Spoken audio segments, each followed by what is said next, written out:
Džūkstas pasaka, koklētājs un vilks.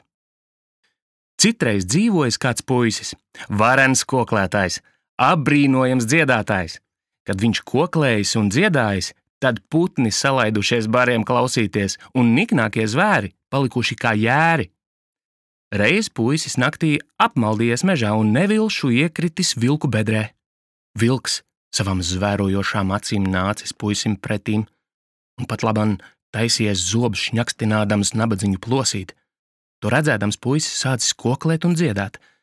Acu mirklī vilks aptupies puisim iepretim, kaucis jaukajām skaņām līdz un nedarīs nekā ļauna.